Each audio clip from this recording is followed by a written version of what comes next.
Hello, আসসালামু আলাইকুম ভাই বোনেরা, কেমন আছেন? আল্লাহর রহমতে ভালো আছেন। আমি আপনাদের দোয়া ভালো আছি। তো এই যে আমি উম, দুপুরের আয়োজন করে নিছি, রান্না করব চা খাইয়ে। তো এখন আমি রান্না বসাই দিছি, আমি বাড়িতে আসবো এই জন্য তাড়াহুড়া করতেছি।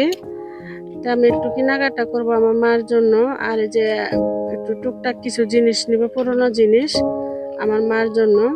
এই জন্য গোছানি গাছানি করতেছি।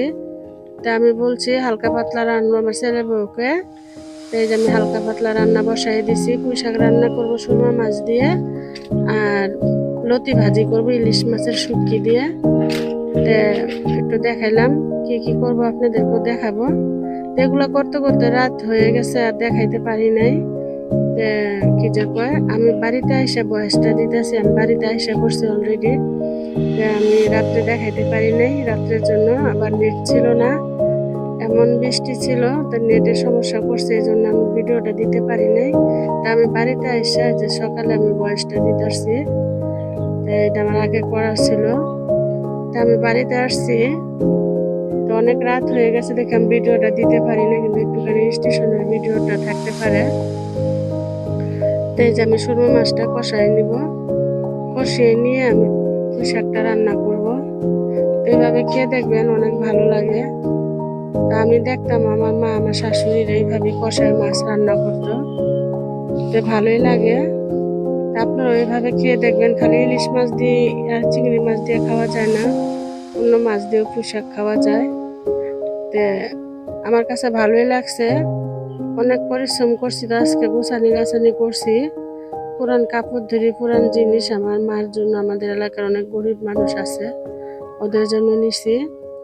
তো এই জন্য তাড়াহুড়া করে রান্না করে একটু দোকানে আসছিলাম, আমার আম্মুর জন্য একটু চা পাতা, চিনি, দুধ এগুলো কেনাকাটা করছি। একটু লুডোস নিচ্ছে, আমার বোনের ছেলেটা বলছিলাম তো আমার সাথেই থাকে, তো ও আবার লুডোসটা পছন্দ করে, এই জন্য আমার বোনের ছেলের জন্য লুডোসটা নিলাম। তো এখন ভাবছি আলাদাই খাবো, আমার ভাইয়ের ঘরে খাবো না। তো ঘর তুলছে মার, এই ঘরের ভিতরেই খাবো। তো এখন ওই যে মশলাটা কষিয়ে মাছটা দিয়ে, এখন মাছটা আমি তুলে ফেলছি। এখন আমি যে ছোট ছোট আলু নিছি, এগুলো পুঁই শাকের সাথে দিব। তো আলুগুলা অনেক ভালো ছিল, ভর্তা করেছিলাম, ভর্তাটা অনেক ভালো ছিল খেতে। তো এই যে আমি আলুটা কষিয়ে আমি পুঁই শাকটা দিয়ে নিব। এই যে এখন আলাদাভাবে রান্না করব ভাবছি। বাড়ি থেকে পাতিল নিয়ে আসছি, পুরান পুরান পাতিল নিয়ে আসছি আম্মুর জন্য।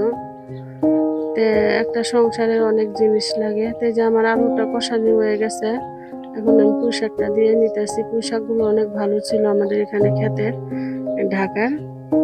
তে পুঁই শাকগুলো অনেক ভালো লাগছিল, খেতে অনেক ভালো লাগছে পুঁই শাকগুলো। তা আমি পুঁই শাকের এগুলা ডাঁটাগুলা আমি আবার বাড়িতে নিয়ে আসছি, বাড়িতে এগুলো লাগিয়ে দিব। তো জানেনই তো, যাদের ভাই আছে বোন আছে তারা তো জানেনি কিভাবে, সবার কপাল তো আর এক থাকে না। এখন আমার মাটা আছে বর্তমান বেঁচে, আমার মাকে তো দেখশুন করতেই হয়। তাই ভাবছি বাড়িটা আলাদা করে দিলাম দুই বোনে মিলে। তো এখন আসলে মায়ের বুকে যেন থাকতে পারি রাতটা, তো এই জন্য আলাদা বাড়ি করলাম। আমার মার জায়গার ভিতরে বাড়ি করছি, আমার মার জায়গা আছে একটু, এটার ভিতরে বাড়ি করছি। আমার বোনেরও জায়গা আছে, কিন্তু আমার বোনের নামে। ওর আবার একটা ছেলে আছে। তে এই জায়গার ভিতরে লিচুর গাছ লাগাইছে, আমের গাছ লাগাইছে। তো আমি এই যে একটু লবণ দিয়ে নিলাম পরিমাণ মতো। তো পুঁই শাকটা অনেক ভালো ছিল। তা আপনাদের কাছে তো সব শেয়ার করি, একটু দুঃখটা বললাম, একটু মনটা হালকা হইলো। তা আমার ভাই বোনেরা ভিডিওটা দেখবেন, লাইক শেয়ার দিবেন। আর আমি বাড়িতে আসছি, আমার মায়ের কুড়ের ঘরটা দেখাবো আপনাদেরকে। আমার বাপের যে জায়গা সম্পদ কতগুলো ছিল তাও আপনাদের কাছে শেয়ার করব। আমরা কি পাইলাম না পাইলাম তারপরেও আপনাদের কাছে শেয়ার করব। দুঃখটা আপনাদের কাছে একটু প্রকাশ করে মনটা হালকা করব। এই আমার পাশে থাকবেন, আমাকে সাপোর্ট করবেন। আমি তো বাড়িতে আইসা পড়ছি অলরেডি। তো আইসা দেখি আমার মায়ের অবস্থা নেই, আমার মা অনেক শুকিয়ে গেছে। দেখে তো অনেক খারাপ লাগছে, তার ভিডিও কি করব, ভাষা নাই, আপনাদেরকে দেখাবো। আমার মার চেহারা দেখলে আপনাদেরই চোখের পানি এসে পড়বো। অনেক কষ্ট করছে, রোজার ভিতরে তো আমাদের কাছে থাকে নাই, বাড়িতেই ছিল। রোজার ভিতরে আমার আসার কথা ছিল, তো অনেক টাকা পয়সার ব্যাপার, আমি একটু ঋণে ছিলাম, এই জন্য আমি আসতে পারি নাই। এখন আমার বোন আর আমরা দুজনে মিলে পরে আমার বড় বোন টাকা দিল, এই টাকা নিয়ে পরে এই জিনিসপাতি কিছু নিয়ে যা আসলাম। আয়সা তো দেখি অন্যরকম, আমার মার চেহারা শুকিয়ে একদম কাঠ হয়ে গেছে, চিনাই যায় না।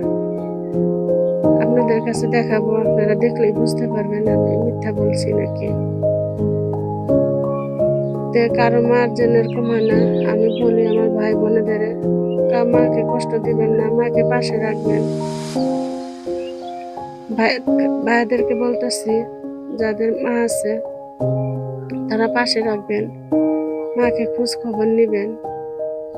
মারা চিরদিন বাচ্চা থাকে না, বাবা চলে গেছে, মাও চলে যাবে কবে জানি।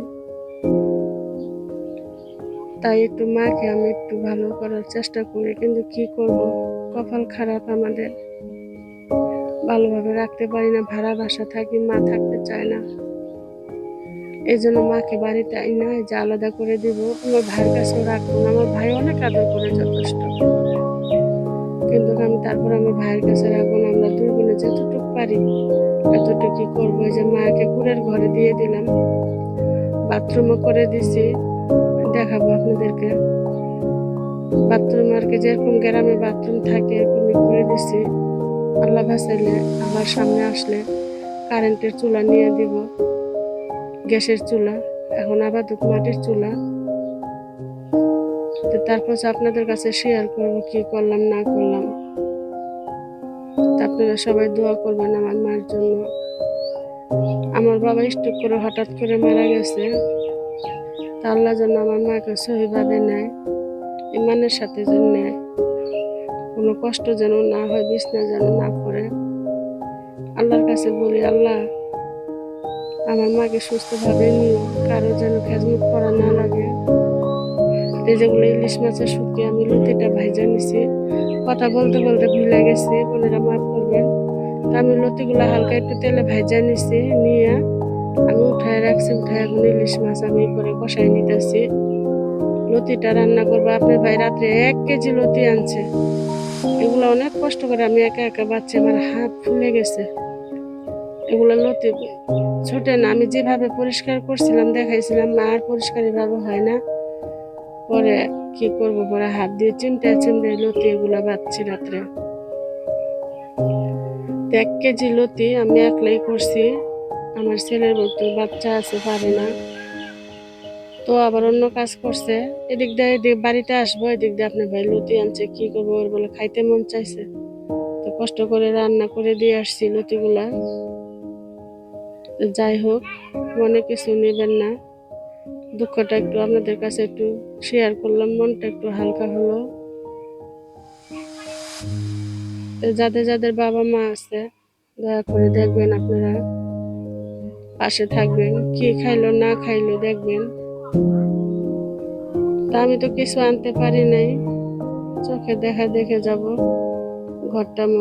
ঘরের মধ্যে দিয়ে যাব। তো রাত্রে আসছি, রাত্রে এসে দেখি আমার ভাই বড়, আমার ভাই নাই, শ্বশুর বাড়িতে গেছে। তো কোনো মতো কষ্ট করে ওদের ঘরে ছিলাম, এখন আমি আমাদের ঘরে থাকবো, মাটির ঘরে। ঘরে তো কিছু নাই, সব তো লুট করে নিছে।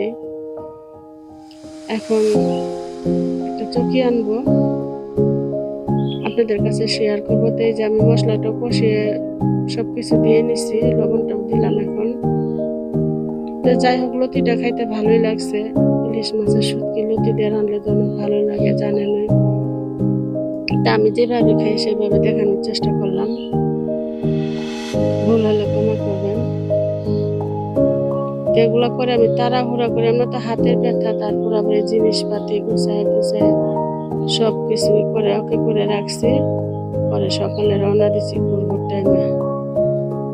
5টার দিকে রওনা দিয়েছি, এই জন্য ভিডিও আপনাদেরকে দেখাইতে পারিনি, মনটাও খারাপ ছিল। তো এই যে আমার লতিটা কিরকম হলো জানাবেন, তাই আজ পর্যন্তই। ভালো থাকবেন, সুস্থ থাকবেন, আল্লাহ হাফেজ।